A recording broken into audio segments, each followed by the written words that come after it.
اسلام آباد کے ایک حافظ ہر سال تراویحیں پڑھانے جاپان جاتے تھے۔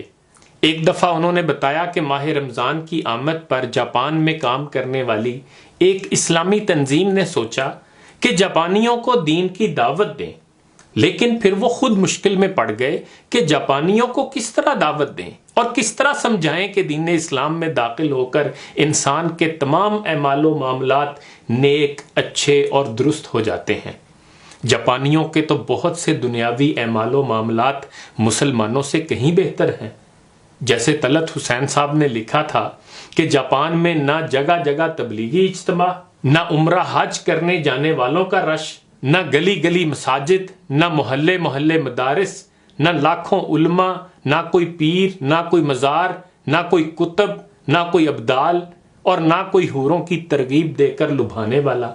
پھر بھی ان سب کے بغیر جاپان جنت نظیر۔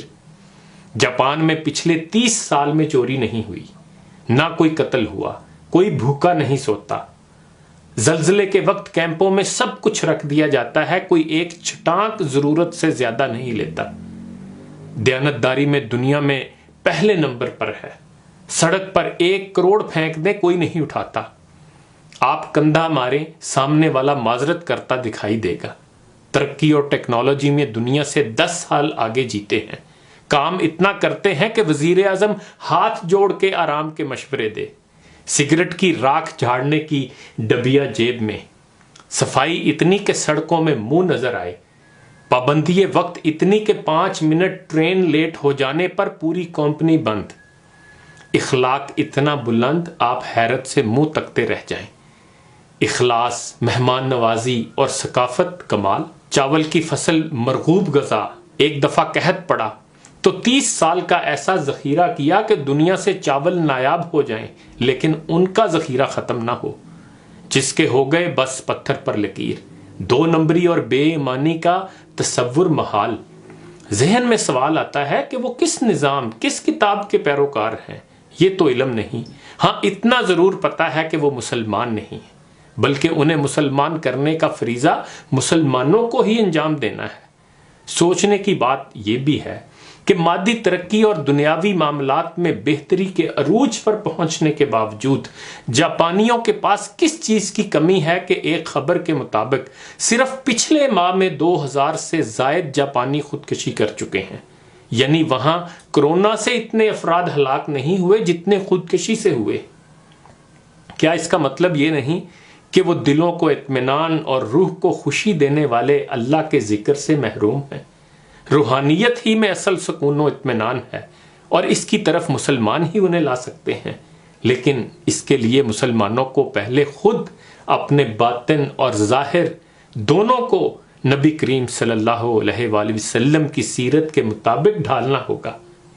کبھی تو ایسا لگتا ہے کہ جیسے غیر اقوام نے سیرت کو اپنا رکھا ہے، جبکہ مسلمان بظاہر تو رسول کریم صلی اللہ علیہ وآلہ وسلم کی محبت کا دم بھرتے ہیں، لیکن در حقیقت انہیں نبی کریم صلی اللہ علیہ وآلہ وسلم کی پاکیزہ تعلیمات پر عمل کرنے سے کوئی غرض نہیں ہے۔ کبھی تو لگتا ہے کہ ہم مسلمانوں کے اذہان میں یہ بات سرایت کر چکی ہے کہ ہم جو مرضی کریں، نبی کریم صلی اللہ علیہ وآلہ وسلم کی شفاعت کا شرف ہمیں حاصل ہو جائے گا، اس لیے کہ ہم کلمہ پڑھتے ہیں، چاہے نیکی، راست بازی اور تقوی کی راہوں پر گامزن ہوں یا نہ ہوں۔ بے شک دوسروں کا حق مارتے رہیں، یتیموں کا مال کھاتے رہیں، معصوم بچوں سے زیادتیاں بھی کرتے رہیں، رشوت لیتے اور دیتے رہیں، حلال اور حرام میں فرق بھول جائیں اور کھانے پینے کی چیزوں میں ملاوٹ بھی کرتے رہیں، حتیٰ کہ جان بچانے والی ادویات میں بھی ملاوٹ کرتے ہوں، اور پھر ان سب 2 نمبریوں کے نتیجے میں روئے زمین پر پاسپورٹ آخری نمبروں پر آ جائیں تو آخرت میں کیسے پہلے نمبر پر آئیں گے جب تمام برائیاں ہماری جیب میں ہوں گی؟ اقبال نے بھی ہماری تصویر کشی ٹھیک ہی کی تھی۔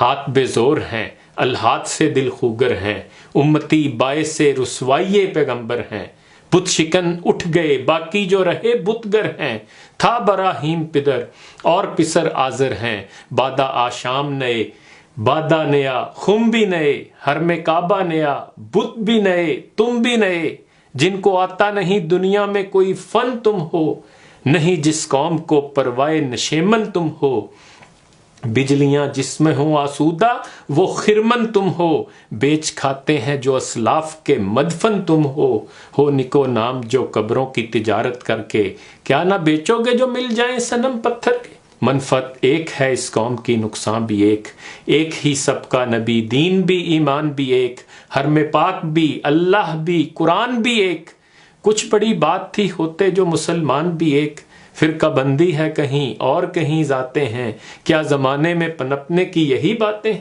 کون ہے تارک آئین رسول مختار، مصلحت وقت کی ہے کس کے عمل کا معیار، کس کی آنکھوں میں سمایا ہے شعار اغیار، ہو گئی کس کی نگاہ طرز سلف سے بیزار، قلب میں سوز نہیں روح میں احساس نہیں، کچھ بھی پیغام محمد کا تمہیں پاس نہیں، شور ہے ہو گئے دنیا سے مسلمان نابود، ہم یہ کہتے ہیں کہ تھے بھی کہیں مسلم موجود، وضع میں تم ہو نصارہ تو تمدن میں حنود، یہ مسلمان ہیں جنہیں دیکھ کے شرمائیں یہود، یوں تو سید بھی ہو مرزا بھی ہو افغان بھی ہو، تم سبھی کچھ ہو بتاؤ تو مسلمان بھی ہو۔